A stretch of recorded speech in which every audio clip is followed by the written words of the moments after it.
तो प्रभात पाओ, हम स्वाध्याय कर रहे हैं श्रुत ज्ञान मार्गड़ा विमर्शा जीवकान के अंतर्गत। अब चलते अगला सप्तम उपासकाध्ययन अंग। उपासक अध्ययन अंग, जो उपासक अध्ययनांग कहलाता है, उस अंग की तरफ। ये बहुत महत्वपूर्ण अंग है। क्यों? क्योंकि इस अंग में श्रावक की चर्या कैसे होनी चाहिए, पहले आचारांग में मुनियों के बारे में बताया था। उपासकाध्ययन में पूरा का पूरा श्रावकाचार बताया गया है। पूरा का पूरा श्रावकाचार। श्राविकाएं मायूस ना हो, क्योंकि अलग प्रकार के कोई श्राविकाचार नहीं है। इसलिए जो श्रावकाचार है वो श्रावक के लिए भी है और श्राविकाओं के लिए भी है। इस चीज को बड़ी भांति समझ लेना। ठीक है, चलिए। इसीलिए तो क्षुल्लक के जैसा ही क्षुल्लिका, ये भी पद यहां पर आपको मिलता है, क्योंकि दोनों के लिए एक समान ही है। क्या है इस उपासकाध्ययन में? तो उपासकाध्ययन में देख लेते हैं आचार्य भगवान यहां पर क्या कहते हैं। 11,70,000 पदों के द्वारा क्या कह रहे हैं? 11,70,000 पदों के द्वारा। तो आप बताओ, 11,70,000 पदों के द्वारा श्रावक धर्म बताया और मात्र 18,000 पदों के द्वारा मुनियों का आचरण बताया। आचार्य में कितने पद है? 18,000। आचरण किसका बताया? मुनियों का। और यहां पर 11,70,000 पदों के द्वारा श्रावक का बदल, तो किसके लिए ज्यादा बताया है? ज्यादा और कम नहीं, विस्तृतता से, डिटेल्स में। क्योंकि जितना वर्णन ज्यादा उतनी डिटेलिंग और उतने पदों की संख्या ज्यादा। और 18,000 कहां पर है और 11,70,000 कहां पर है? भाई समझ में आ रही बातें?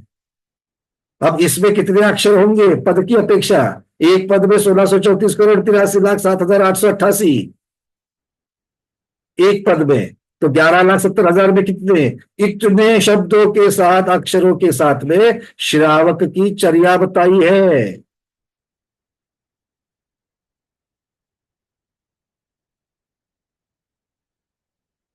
क्या लग रहा है? क्या चिंतन जा रहा है? ये सुन करके क्या जा रहा है? क्या लग रहा है? इसका अर्थ ये नहीं है कि श्रावकों के लिए ज्यादा क्रिया बताई और मुनियों के लिए कम। ऐसा दिखता है कि कभी समाज में श्रावकों के लिए जितनी क्रियाएं देखी जाती है और मुनियों के लिए लगता है क्या? नहीं। पर मुनियों को थोड़े में समझाया तो वो समझ गए, और श्रावकों को समझाने के लिए इतना सारा कुछ लिखना पड़ा, इतना सारा कुछ बताना पड़ा, है ना? क्योंकि मुनियों को एक चीज बता दी, ठीक है महाराज जी, भय भगवान हम पालन करेंगे, आगे प्रश्न ही नहीं उठा। 5 समिति का पालन करना है, समिति का वर्णन ऐसे ऐसे ऐसे है, ये उसकी उसकी विधि है, ठीक है भगवान। और श्रावक को बताया 11 प्रतिभाओं का वर्णन। पहली प्रतिभा में ही दर्शन प्रतिभा बता दी। भगवान ये अतिचार सहित है, तो मेरे अतिचार लगेंगे तो प्रॉब्लम तो नहीं होगा? पहला ही प्रश्न। फिर उसके लिए दिव्य ध्वनि। फिर वो तीसरी सामायिक प्रतिभा ली है, तो इसका मतलब उसके पहले सामायिक थोड़ा कम ज्यादा हुआ तो चलेगा ना भगवान? फिर उसके लिए दिव्य ध्वनि। समझ में आ रही है बात? जितनी दिव्य ध्वनि ज्यादा उतने बीच पद ज्यादा, उतने बीच पद ज्यादा, उतना विस्तार ज्यादा, उतना पद की संख्या ज्यादा। ऐसा है या नहीं है? होगा कि नहीं होगा ऐसे? मतलब आप और हमारे जैसे श्रावक आज ही नहीं है, महावीर भगवान के समोसरण में भी विराजमान थे। चलिए डिटेल्स में चलते हैं। धवला जी की पुस्तक 1 पृष्ठ 102 और धवला जी की पुस्तक 9 पृष्ठ 201, इसके ऊपर बड़ा सुंदर वर्णन इस श्रावकाचार का आया है। 11 प्रतिमाओं का वर्णन आया है। इन 11 प्रतिमाओं का मुख्यता से वर्णन इस उपासकाध्याय में है। क्या लिखते धवला जी की गाथा? दंसन वध सामाइयो ओसह सचित्तरादिभतेय ब्रह्मारंभ परिग्रह हनुमन मुद्धित देश विरदीय। कहते हैं दर्शन, व्रत, सामायिक, प्रोषद, सचित्त त्याग, रात्रि भुक्ति त्याग, ब्रह्मचर्य परिग्रह त्याग, अनुमोदना त्याग और उद्दिष्ट आहार त्याग, इन नामों से ये 11 प्रतिमाएं कही गई है। फिर भी बोलते हैं दार्शनिक की पहली दर्शन प्रतिमा, मतलब वो जो श्रावक है, वो श्रावक क्या कहलाता है? प्रथम प्रतिमाधारी कहलाता है दार्शनिक श्रावक या दार्शनिक श्रावक। दूसरा कहलाता है व्रतिक श्रावक। दूसरा कहलाता है व्रतिक, ये प्रतिभा की अपेक्षा से है। वैसे अनुव्रति पहली प्रतिभाधारी भी व्रति ही है, देशव्रति ही कहलाएगा, क्योंकि अंत में गाथा के शब्द आ गया देश विरदीय, मतलब दर्शन से लेकर के उद्दिष्ट आहार तक सारे व्रति ही है, किंतु यहां पर व्रत प्रतिभा की अपेक्षा से उनको व्रतिक श्रावक कहा गया है दूसरे को। तीसरा सामायिकी, चौथा प्रोषोदपवासी, पांचवा सचित्त विरत, छठा रात्रि भुक्ति विरत, सातवां ब्रह्मचारी, आठवां आरंभ विरत, नौवां परिग्रह विरत, 10वां अनुमति विरत, 11वां उद्दिष्ट विरत। इस प्रकार से बता दिया। बट इस प्रकार से 11 प्रकार के श्रावकों के लक्षण, व्रत धारण करने की विधि और उनके आचरण का वर्णन करता है। अब रतनचंद मुख्तार पंडित जी ने इतना सा वर्णन कर लिया है अपनी टीका में, तो इतनी टीका से पता चल गया कि 11 प्रतिभाएं क्या होती है? नहीं, हम और आप भी बहुत विस्तार से कब देखेंगे? इसे संयम मार्गणा में देखेंगे। किंतु आज चूंकि हम उस अंग का अर्थ कर रहे हैं, इसलिए रत्नकर्ण श्रावकाचार्य, जो आज उपलब्ध श्रावकाचार्यों में प्रथम श्रावकाचार्य माना जाता है, वो समंतभद्र महाराज के द्वारा लिखा गया दूसरी तीसरी शताब्दी का जो माना जाता है, मतलब आज से 1700 साल प्राचीन जो एक श्रावकाचार्य समंतभद्र महाराज के द्वारा माना जाता है, उसकी बहुत सारी टीकाएं प्रसिद्ध है। उन टीकाओं में से पद्यानुवाद की टीकाएं भी प्रसिद्ध है, जो हमारे बड़ी माता जी ने पद्यानुवाद किया था, या फिर आचार्य भगवंत समाधिस्थ गुरुदेव श्री विद्यासागर जी महाराज ने भी उसका पद्यानुवाद किया है। आदिमती माता जी की एक बहुत सुंदर टीका प्रसिद्ध है। तो ये टीकाएं जो है, उनमें से कुछ टीकाओं को एकत्रित करते हुए उनका सार निकाल करके हम आज इसकी चर्चा करेंगे। अगर हम सरल गाथाओं को ले लेंगे क्रम से, क्योंकि उसमें भी अधिकार है। वैसे तो अधिकार टीकाओं में माने गए हैं, मूल समंतभद्र महाराज ने गाथा करते वक्त कोई भी अधिकार नहीं बनाए हैं, जैसे सम्यक दर्शन अधिकार, सम्यक ज्ञान अधिकार, ऐसा नहीं करा है। तो यहां पर गाथा क्रमांक 136, अगर हम लोग गाथाओं को विशेष अलग ना करें तो 136 हम कह रहे हैं। गाथा क्रमांक 136 की अपेक्षा से हम थोड़ा सा आज देखेंगे, 136 और 137 की अपेक्षा यहां से देखेंगे। श्रावक पदानि दैवैरकादश देशितानि येषु खलु स्वगुणः पूर्वगुणैः सह संतिष्ठन्ते क्रमा विवृद्धा। देवही, क्या लिखा? देवही। तो देवही मतलब तीर्थंकर भगवान के द्वारा। एकादश अर्थात 11, श्रावक पदानी, श्रावक के पद अर्थात श्रावकों के स्थान। कौन से स्थान है ये? संयम के स्थान, देश संयम के स्थान है, या यूं कहिए ये श्रावक के पद है। इसी को प्रतिमा कहते हैं, देशितादि कही गई है। श्रावक पदानी दैवैर एकादश देशितानी, देव ने अर्थात त्रिलोकीनाथ देवादिदेव तीर्थंकर भगवान ने श्रावक पद के एकादश या श्रावकों के एकादश पद देशितानी कहे गए हैं। येषु जिनमें खलु, खलु अर्थात निश्चय से, स्वगुणः अपनी प्रतिमा संबंधी गुण, पूर्वक गुण ही सह संतिष्ठन्ते क्रम विवृद्धा, अर्थात क्या हो गया, ये प्रतिमाएं क्रम क्रम से विकसित होती जाती है। किंतु बहुत महत्वपूर्ण बात में कह रहे हैं कि पूर्व गुणे सह संतिष्ठन्ते। बड़ी सुंदर और सरल संस्कृत में बताया है ये। क्या कहते हैं, पहले की स्थान में जो आप संयम का पालन कर रहे हो उसको ही आगे बढ़ाना है।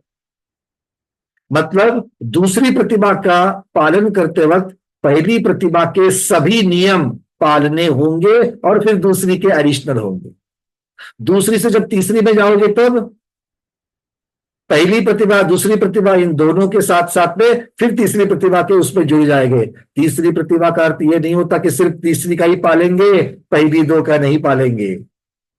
समंत महाराज सीधे यहां पर गाथा कर रहे हैं उसकी। क्लियर आ गया क्या कहते हैं ये?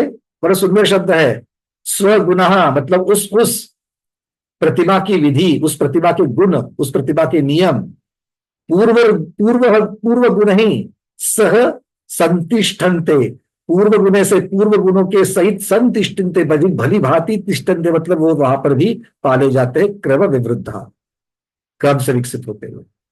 क्लियर है ये बात? तो चलिए, मतलब जो आगे अब बढ़ने वाले हैं कहां से, पहली प्रतिभा से, उनके लिए ये बताई गई है। आगे कहते हैं श्रावक की जो पद है उन्हें श्रावक प्रतिभाएं कहते हैं। अब श्रावक कौन है? अब श्रावक कौन है? तो विशेषार्थ में आचार्य भगवान लिखते हैं एक देश चारित्र को धारण करने वाला मनुष्य श्रावक होता है। भली भांति आपको अच्छा लगे बुरा लगे बात चुभे, मैं प्रयास करूंगा भाषा समिति को बरकरार रखने का, ज्यादा से ज्यादा पालन करने का। पर होता क्या है कि बहुत बार इनमें हमको ही पढ़ते वक्त हमारे दोष दिखते हैं और फिर बात थोड़ी सी चुभती है। फिर थोड़ी सी बात, कड़वे प्रवचन कहने का अर्थ क्या था तरुण सागर जी महाराज का? खुद के प्रवचन को कड़वे प्रवचन कहते थे। क्यों? बोलते थे मैं जो घुट्टी पिला रहा हूं वो आपकी सेहत के लिए अच्छी है किंतु कड़वी है। तो वो कड़वी को पी करके जिसको उसका फल दिखता है वो उसको स्वयं मीठा मान करके लेता है। तो यह क्या कह रहे हैं, श्रावक कौन है? एक देश चारित्र को धारण करने वाला। और चारित्र कहां से शुरू होता है? दंसन वयसामाय, दर्शन प्रतिमा से पालन करने वाला जो जीव है वो श्रावक कहलाता है। और उनके लिए श्रावकाचार है, उनके लिए श्रावक के अष्टमूल, क्योंकि श्रावक के 8 मूल गुण होते हैं। तो जब आप किसी को श्रावक कहते हैं तो वो श्रावक 8 मूल गुणों से परिपूर्ण होना चाहिए, सप्त व्यसनों का त्यागी होना चाहिए। ठीक है, अब आगे बोलते हैं ये एक देश चारित्र अप्रत्याख्यानावरण कषाय के अनुदय से होता है। जहां पर अप्रत्याख्यानावरण कषाय का उदय नहीं है, अनुदय है, वहां से ये चालू होता है। इस अप्रत्याख्यान कषाय के अनुदय के साथ प्रत्याख्यानावरण कषाय का जैसे जैसे उदय मंद मंद मंद होते जाता है वैसे वैसे श्रावक की प्रतिमाओं में वृद्धि होती जाती है। आज आपको अपने प्रॉब्लम का सॉल्यूशन दिखेगा। आगे की प्रतिमा में जो अविरत है वो क्यों अब तक व्रत धारण नहीं कर पा रहे हैं, क्यों प्रतिमा को धारण नहीं कर पा रहे हैं? तो अप्रत्याख्यानावरण कषाय अभी भी तगड़ी है, मजबूत है, उसका बंदोबस्त करने का पुरुषार्थ अभी तक आपके हाथ से नहीं हो रहा है, इसलिए चौथे से 5वें में नहीं जा पा रहे।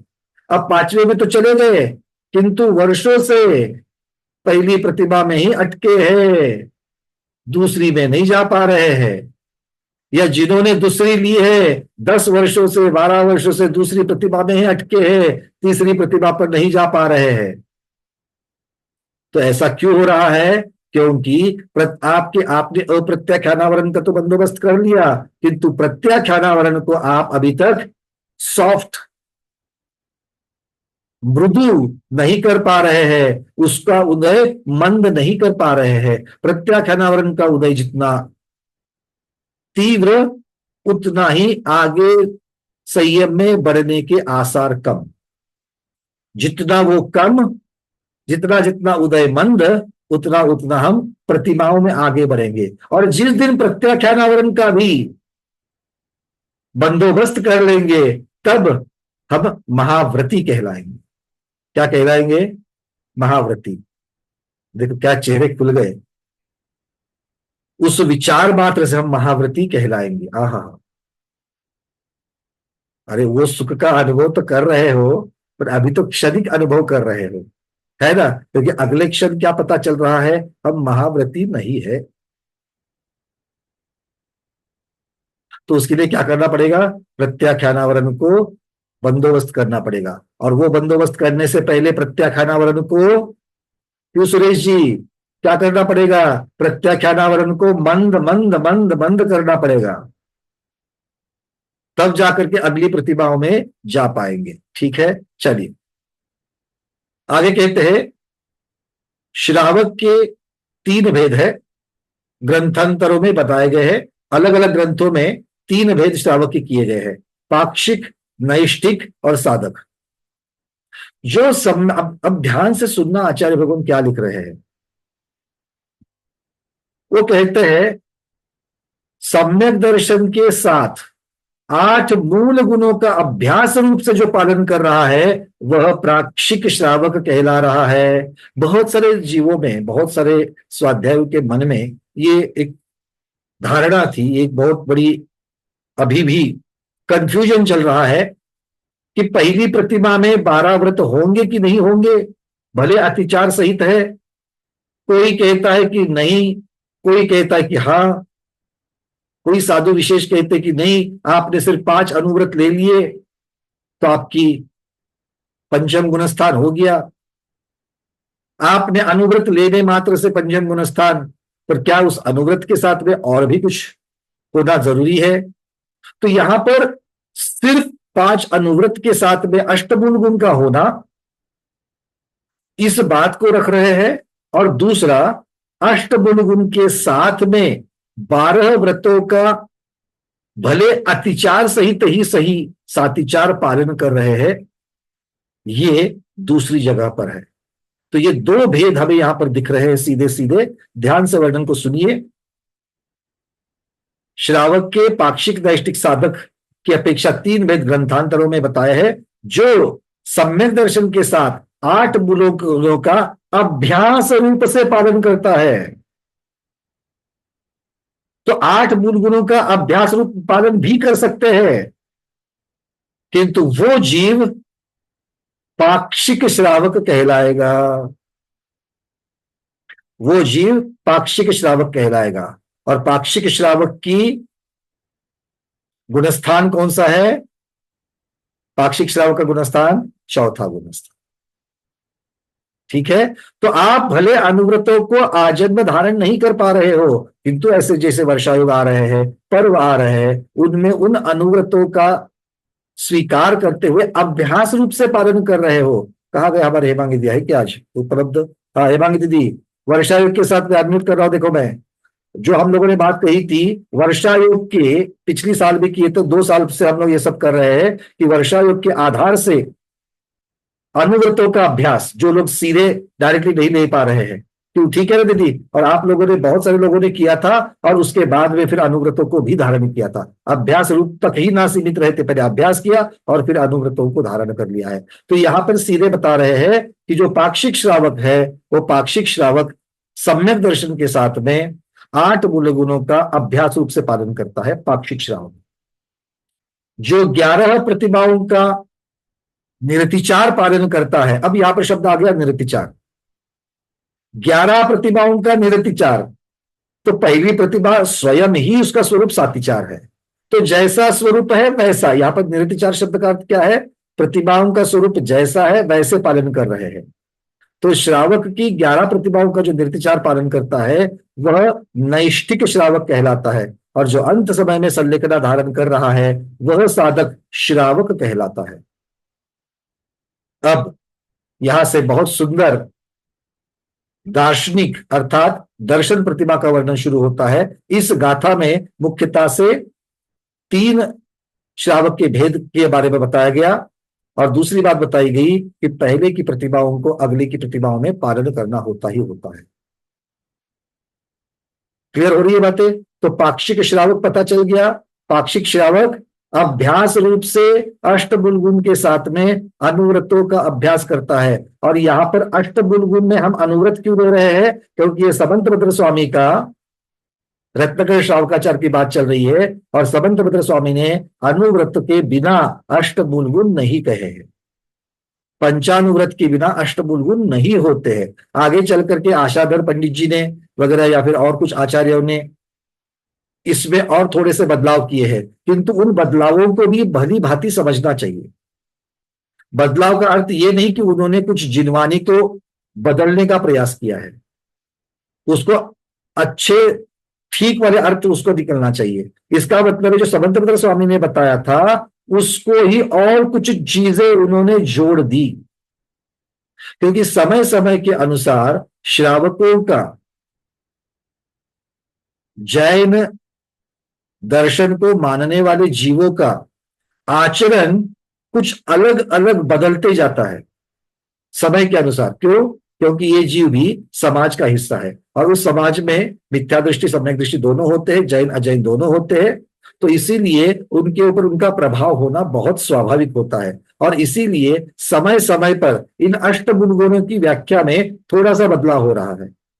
पर बदलाव का अर्थ ये नहीं है कि पहले को भूल जाओ और दूसरे दया का पूरा स्वीकार करो, ऐसा नहीं है। पहले जो बताए थे उसको भी रखना है और उसके साथ में नए का भी अंगीकार करना है। तो इसीलिए पंचानुव्रत के बिना अष्टबुलगुण नहीं होते, ऐसा यहां पर हमें कहना है।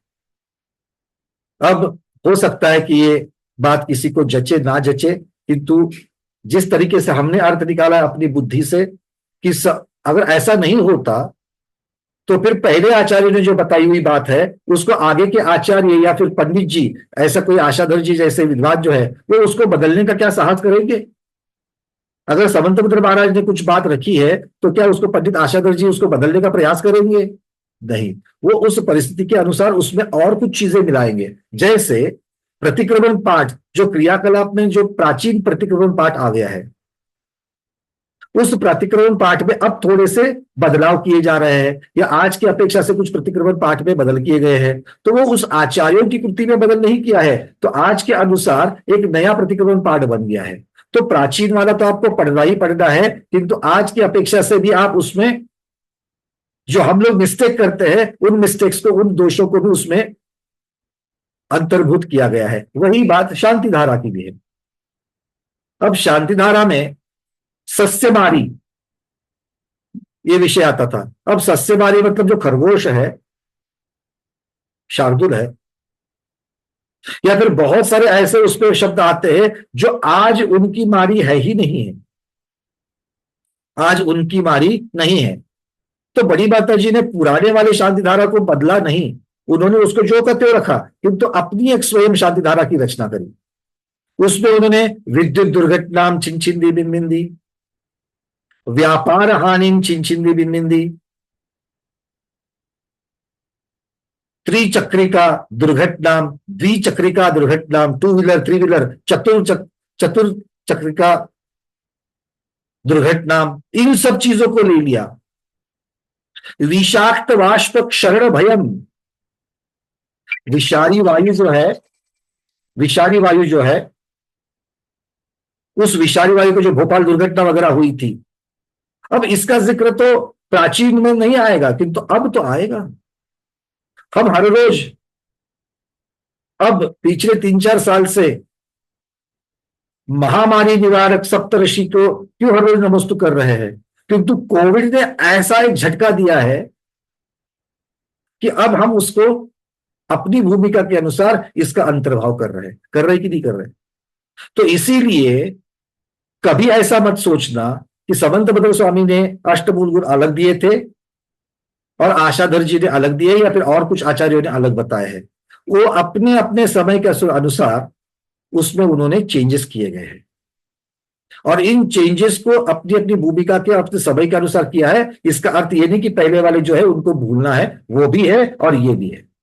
इस प्रकार से हमको लेकर के चलना है। ठीक है, बात क्लियर है? चलिए, अब अगली गाथा है। सम्यक दर्शन शुद्धा संसार शरीर भोग निर्विन्ना पंच गुरु चरण शरणो दर्शनीक तत्वपत ग्रह्य। ये पहली प्रतिभा का वर्णन है। बड़ा सुंदर वर्णन है ये। पहली प्रतिभा अर्थात अब यहां से नैष्टिक श्रावकों की श्रृंखला चालू होती है और नैष्टिक श्रावक के साथ में पंचम गुण स्थान शुरू होता है, श्रावक पद शुरू होता है। सम्यक दर्शन शुद्धा अर्थात दोष रहित, जो सम्यक दर्शन से शुद्ध हो चुका है, अर्थात क्या है? दोष रहित सम्यक दर्शन का धारक है।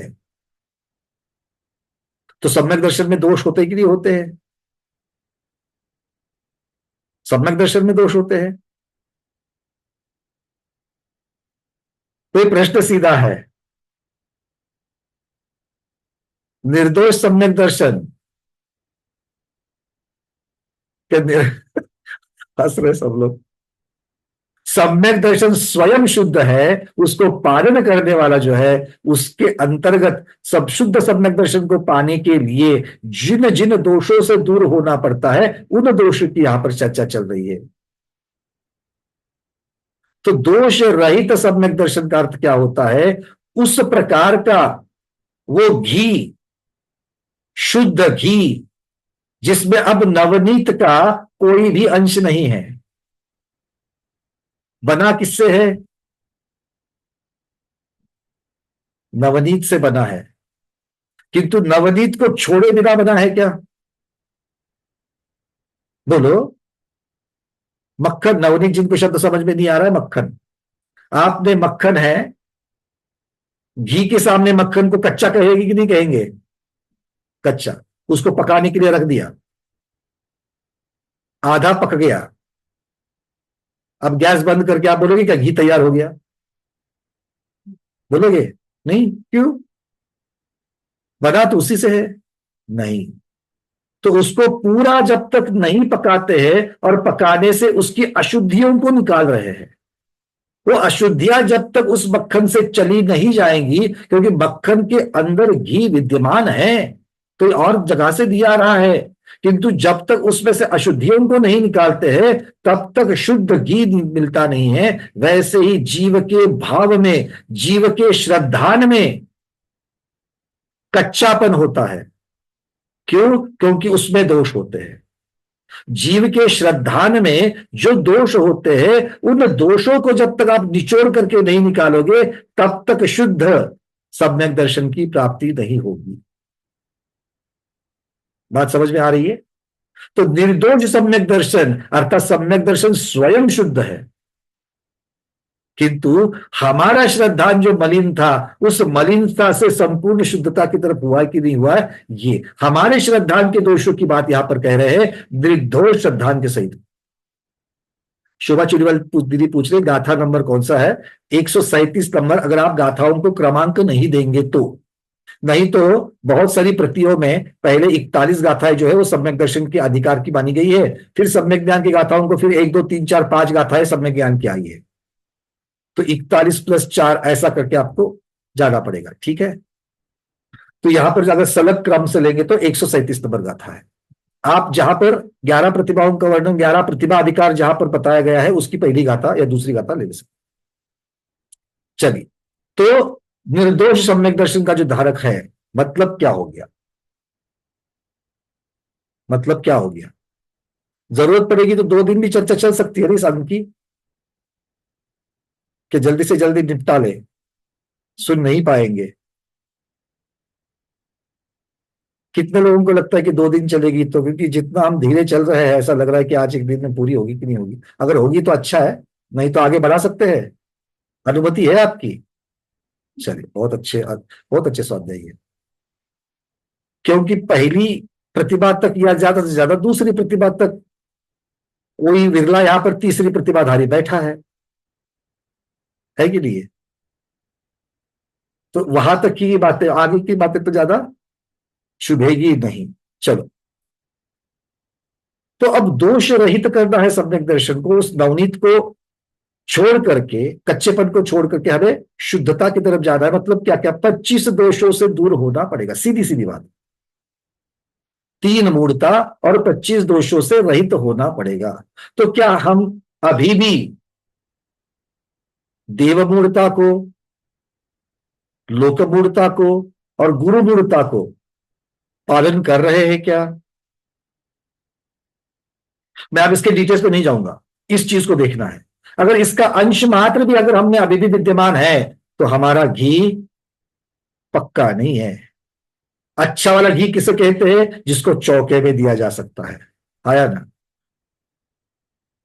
हर रोज में हम खाना खाने के लिए थोड़ा बहुत आगे पीछे हुआ तो चलता है, बट चौके में घी देना है तो कैसा है?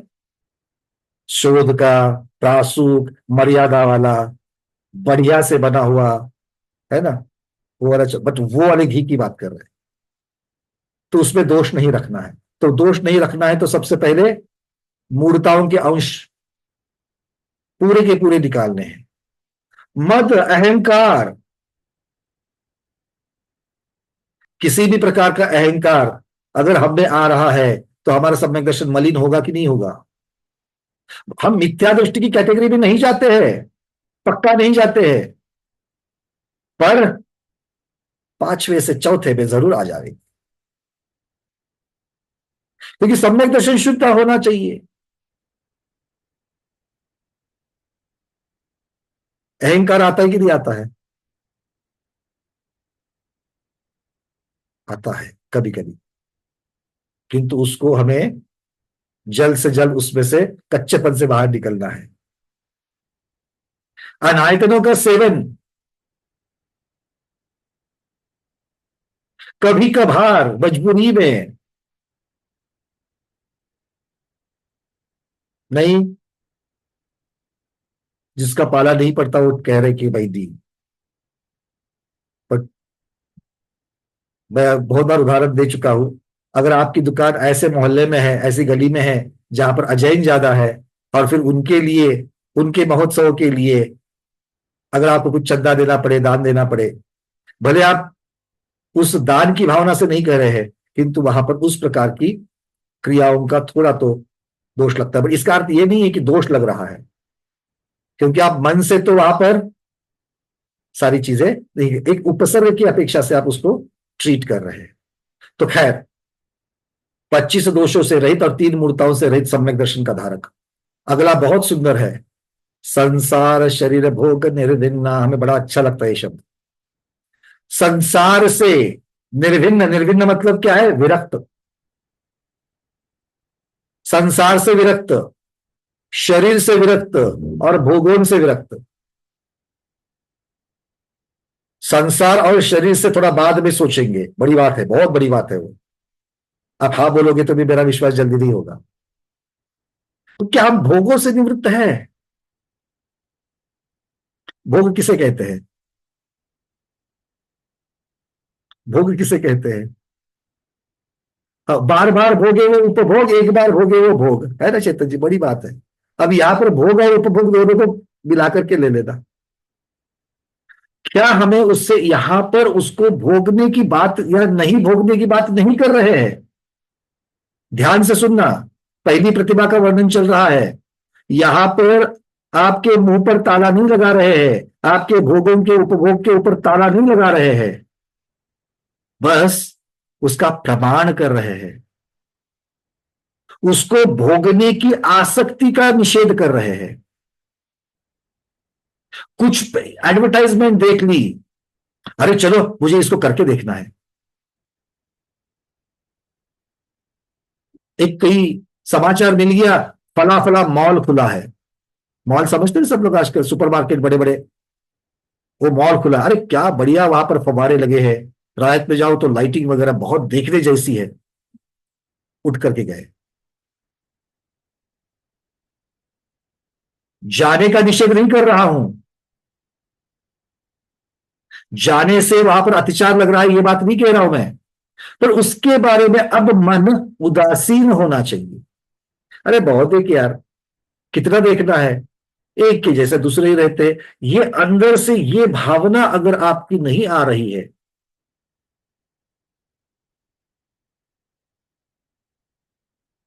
हर बार 15 अगस्त के दिन जलेबी बनती थी, आज भी बनती है बहुत जगह पर, 15 अगस्त के लिए एक विशेष व्यंजन जलेबी बनती है। इस बार नहीं बनी। इस बार नहीं बनी, क्यों नहीं बनी? डॉक्टर ने बोला है शुगर बॉर्डर पर है। क्या बोला डॉक्टर ने? बॉर्डर पर है भाई, इस बार मत खाओ। तो दिन भर आज जलेबी नहीं खाई, आज जलेबी नहीं खाई। बरसों से ऐसा नहीं हुआ, आज तक की परंपरा, हमारे घर में तो जलेबी बनती थी, इस बार नहीं बनी है। हाय हाय हाय हाय, ये वाली बात नहीं होनी चाहिए। अरे बरसों से तो खाई है, अब नहीं खाना है, भाई ठीक है कोई बात नहीं। ये अंदर से भाव होने चाहिए, इसको कह रहे कि भोग निर्विन्ना। पहली प्रतिभाधारियों, ये कथन आपका और हमारा चल रहा है, जो पंचम गुण स्थान में वंदना वंदना कर रहे हैं एक दूसरे को।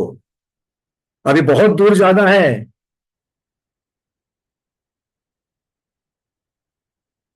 नौवीं प्रतिभा तक तो वंदना ही कहेंगे। तो नौवीं प्रतिभाधारी और आप पहली प्रतिभाधारी, फर्क है कि नहीं है? और अभी से वंदना वंदना बुलवा रहे कि नहीं बुलवा रहे हैं? सामने वाला वंदना बोलता है तो अच्छा लगता है। अरे लगता है कि नहीं लगता है? सच्ची सच्ची बात कहे ना। लगता है, पुरुषार्थ करोगे तो पद के हकदार भी हो जाओगे, क्यों नहीं होंगे? खैर, तो ये भोग निर्विन्न हो गया। अब शरीर निर्विन्न की तरफ आ जाओ। शरीर निर्विन्न, शरीर को श्रृंगार आदि करना, अच्छे अच्छे कपड़े पहनना, बस नई फैशन आई है करके जाकर के नए वस्त्र खरीद करके लाना।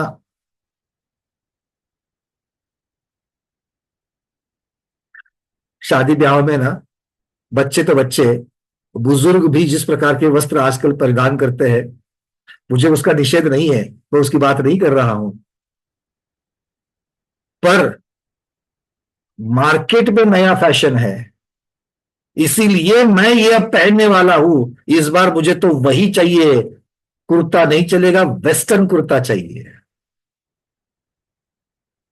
ये अंदर से चाह जो है, उस चाह को कम करने की बात यहां पर कर रहे हैं, वैराग्य की बात, घर छोड़ करके संघ में जाकर रहने की बात नहीं कर रहे हैं।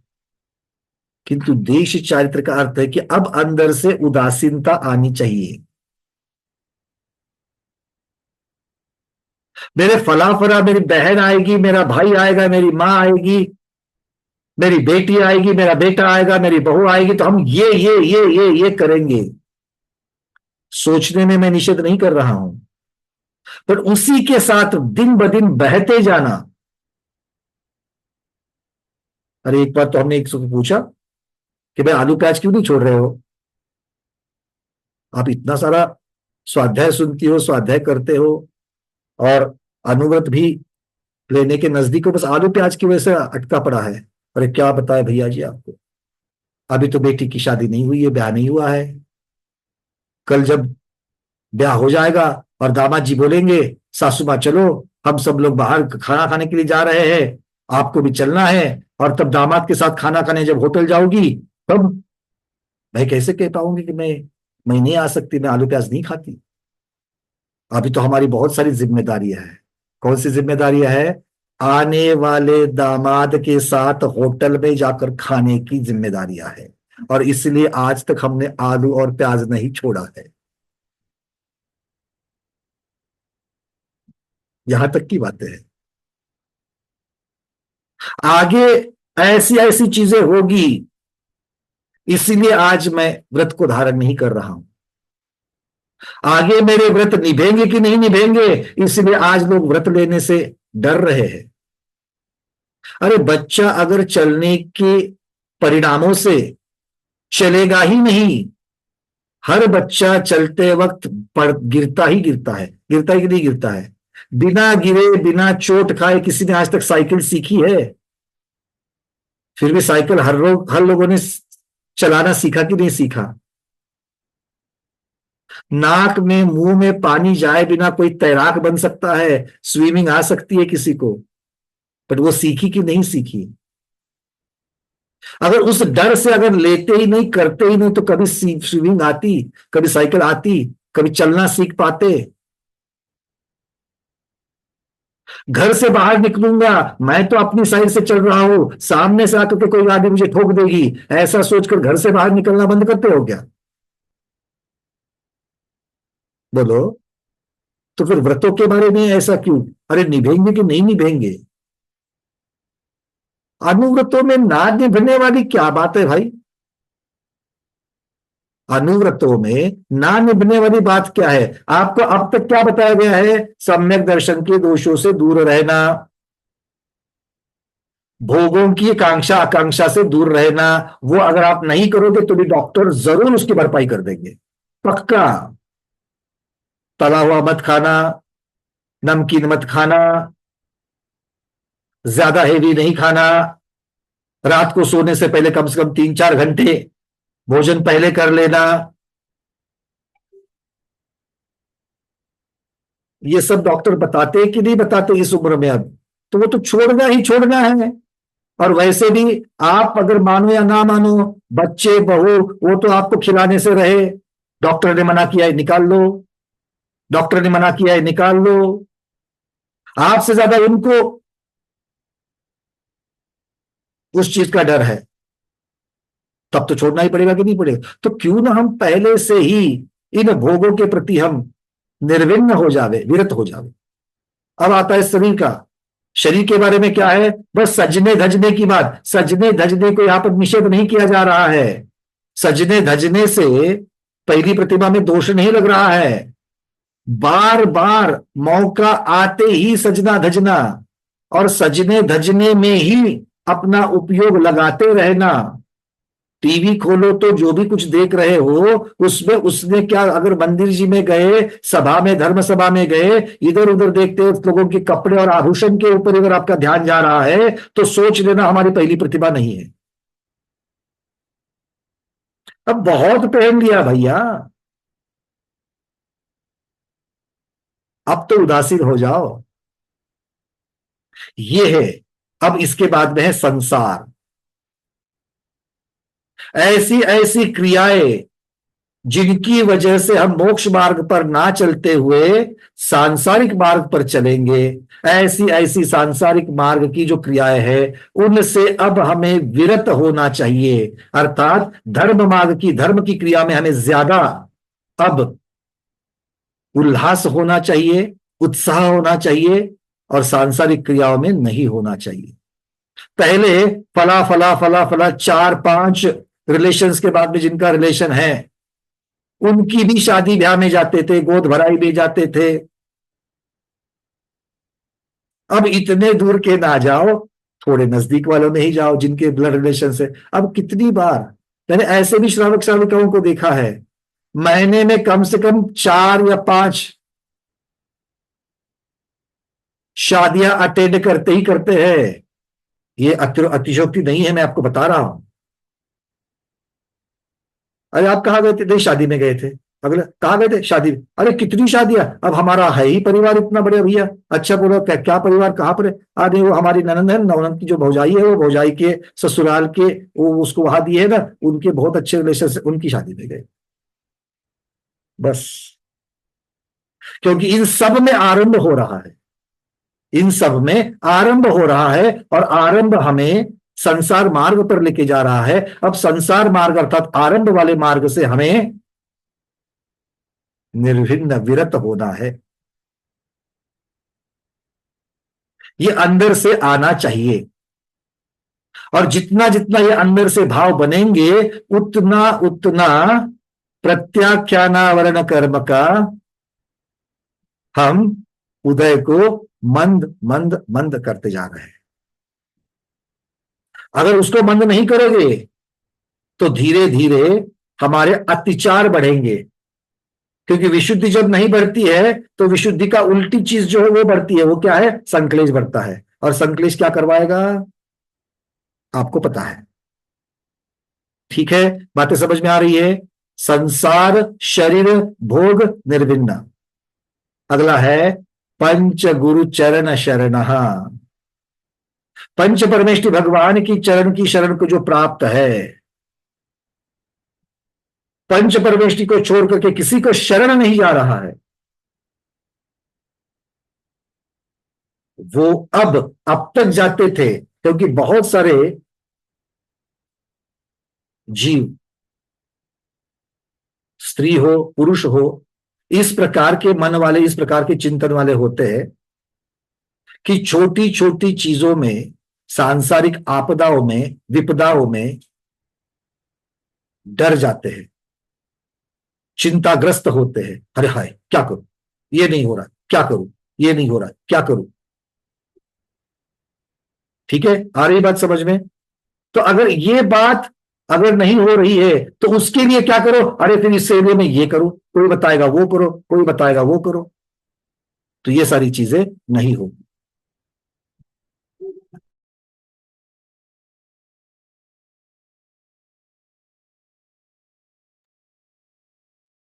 ये बताइए। तो पंचगुरु शरण, इसका अर्थ है कितनी भी विपदा आवे, कितना भी प्रतिकूल परिस्थिति आवे, तो भी हम पंच परमेष्टि भगवान की शरण को छोड़ करके और किसी के पास नहीं जाएंगे। फिर कोई भी कितना अच्छा योग सिखाता होगा, अच्छे अच्छे प्रवचन देता होगा पारस चैनल पर, जिनवानी चैनल पर, कि जो जिनेन्द्र भगवान के मार्ग से बताए हुए अलग मार्ग पर चल रहा है। क्योंकि आप लोगों को एक चीज को आप समझना होगा, जिनेन्द्र भगवान का जो मार्ग है उन्हीं के अनुसरण, उसी के जैसे बाकी के भी मार्ग आपको दिखेंगे। जो जैनाभास है, आपको वहां पर भी अहिंसा की बातें, करुणा की बातें सुनाई देती है, और उनको सुन करके हम उससे प्रभावित होते हैं और प्रभावित होकर के उनको मानना शुरू कर देते हैं। उनके बारे में सम्मान और पूज्यता की बात आपके मन में भाव आना चालू करते हैं, और धीरे धीरे धीरे धीरे आप उस विचारधारा से प्रभावित होकर के फिर कब पांचवें से चौथा और तीसरे में चले गए समझ में भी नहीं आए। इसलिए इन चीजों से बचना चाहिए। अगला है दार्शनिक तत्व पथग्रहीय, अर्थात दार्शनिक जो है, ये दार्शनिक कहलाता है। वो कौन है? तत्व पथग्रहीय है। तत्व पथग्रहीय, तत्वों का मार्ग जिसने स्वीकारा है। तो तत्वों का मार्ग मतलब कौन सा है? तत्व का प्रतिपादन कौन से मार्ग में बताया गया है? तो मोक्ष मार्ग, अर्थात जैन भगवान का मार्ग जो है वही। तो जो जैन मार्ग को ग्रहण करने वाला है, ऐसा जीव तत्व पथग्रहीय होता है। पूरी की पूरी आस्था, श्रद्धा अब 7 तत्व, 9 पदार्थ, इनके अलावा कहीं नहीं जाएगी। कर्म सिद्धांत के ऊपर आपका विश्वास, श्रद्धा होना, आधी अधूरी जानकारी से कुछ विद्याएं जो है, फिर वो वास्तु विद्या हो सकती है, फिर ज्योतिष विद्या हो सकती है, उनका निषेध कर देना। जैनागम में होता ही नहीं है, जैनागम में अतिशय चमत्कार होते ही नहीं है, अधूरी। उसमें से किस चीज का निषेध करना है और किसका नहीं करना है, यह आपको समझना चाहिए। मैं ये नहीं कह रहा हूं कि आज जो भी ढोंगी, जो पाखंड है ज्योतिष के और वास्तु के नाम पर, उसको आप स्वीकारो, मैं उसकी बात नहीं कर रहा हूं। किंतु ये शास्त्र है, ये विद्याएं है, इनके शुद्ध स्वरूप में जब है, उनके शुद्ध स्वरूप में हम उसको स्वीकारेंगे। भाई क्लियर है? चलिए, क्योंकि इसी की वजह से क्या हो गया, दिन ब दिन नए घर में जब प्रवेश करते तो आजकल लोगों ने वास्तु, जैनों ने भी वास्तु विधान का ही अब निषेध करना शुरू किया है। अरे वो हमारे जैन का नहीं है वास्तु विधान, वो दूसरे का है। अरे जरा आगम खोल करके तो देखो, प्राचीन आचार्य के द्वारा वास्तु का विधान लिखा गया है कि नहीं लिखा गया है? वास्तु विद्या ये टोटल इंजीनियरिंग है। एनवायरनमेंट, जो भी पर्यावरण है, उस पर्यावरण के साथ में, बदलते ऋतुओं के साथ में, और जीवों को उसमें रहने वाली जो एक सर्वभयता बनी रहती है, इसकी अपेक्षा से कहा गया है। अब उसको अगर आपने नहीं अपनाया और बाद में चल करके तोड़फोड़ करना या उसके लिए जो भी चीजें बताते हैं, उन चीजों में मैं नहीं जा रहा हूं। जो जो चीजें हमारे जिन धर्म के अगम के अनुसार नहीं है, उसका तो निषेध है ही और त्रिवार है, पर इसके लिए वो शास्त्र गलत है, यह अर्थ नहीं होता। ठीक है, तो हमारा श्रद्धान कहां पर मलिन नहीं होने देना है, ये देखना है। भाई बातें समझ में आ रही कि नहीं आ रही है? ये पहली प्रतिमा का वर्णन यहां तक आ गया। अब इसका बहुत सारा विस्तार है पहली प्रतिमा का, तो वो सारा विस्तार जो है वो हम जब संयम मार्गणा को पढ़ेंगे तब उसकी तरफ देखेंगे। यहां से आगे शुरू हो जाएगी व्रत प्रतिमा। अब यहां पर थोड़ा सा विशेषार्थ में जो दिया है, अभी तक तो मैं गाथार्थ की अपेक्षा से ही चल रहा था, शब्दार्थ पर चल रहा था। यहां पर आचार्य भगवान इसका विशेषार्थ क्या लिखते हैं वो भी जरा पढ़ लेते हैं। जो निर्विचार सम्यक दर्शन को पालता है किंतु व्रतों से सर्वथा रहित है, व्रत को धारण नहीं किया है, वह अविरत सम्यक दृष्टि कहलाता है। ये तो सब लोग जानते हैं।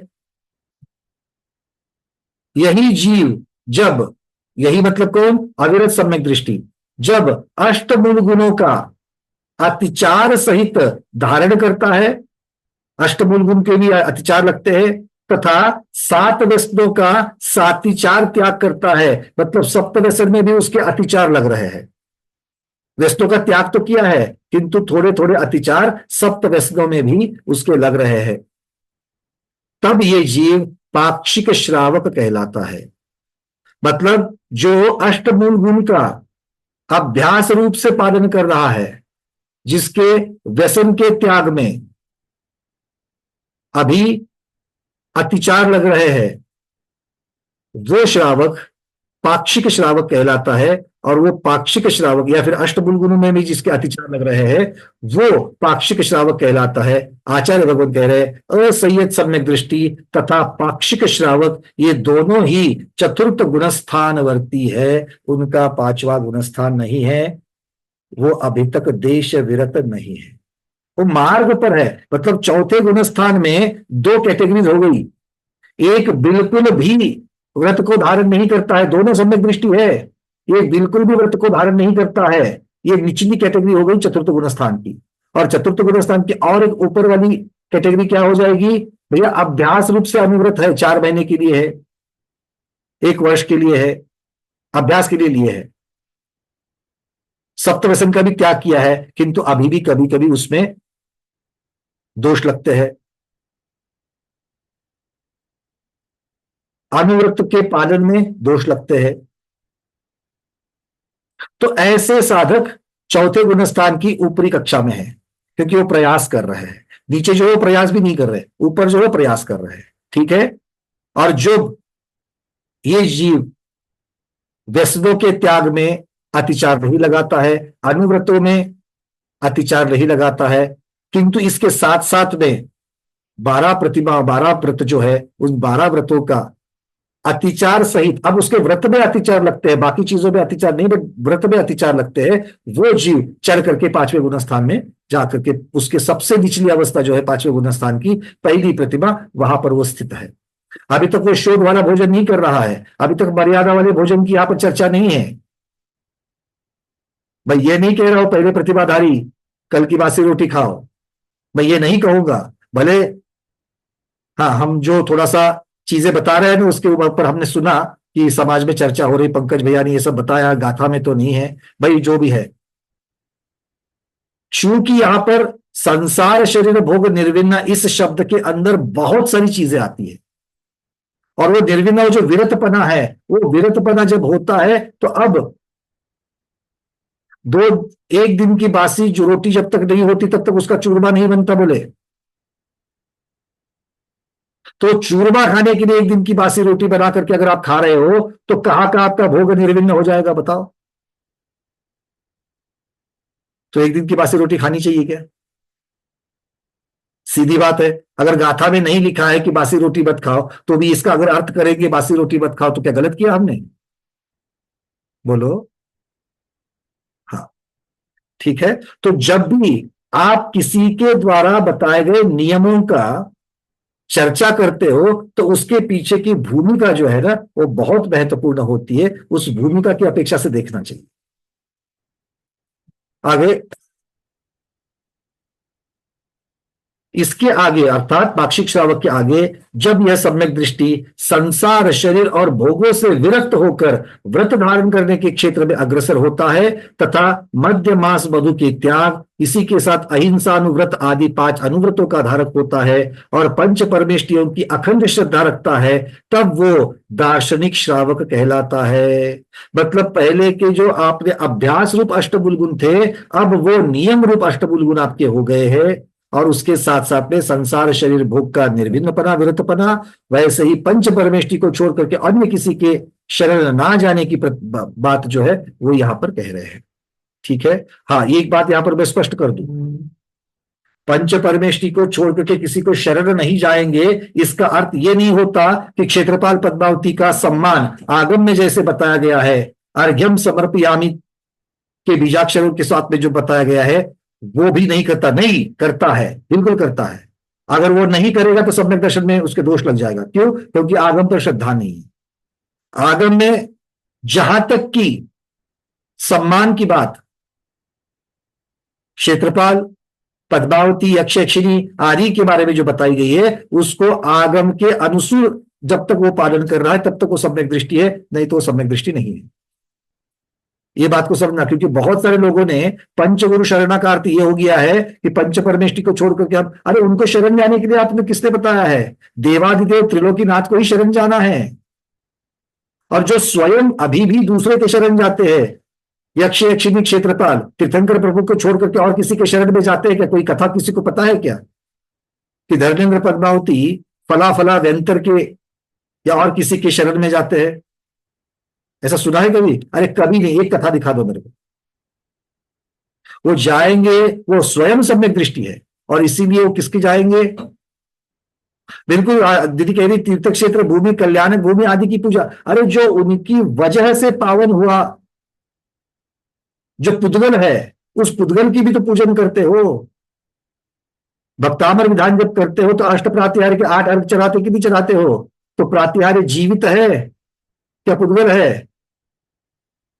और जो पुद्गल है उसमें ध्यान चेतना है क्या? उसमें रत्नत्र है क्या? तो जिसमें रत्नत्र नहीं है उसी की भी तो पूजन कर रहे कि नहीं कर रहे हो? बोलो। भगवान की जयमाला में सप्तहात तनु, ये जब आप कहते हो महावीर भगवान को, तो भगवान की स्तुति किसके द्वारा कर रहे हो? भगवान के गुणों की चर्चा करनी है तो 7 हाथ की तनु पाना ये क्या भगवान का गुण है?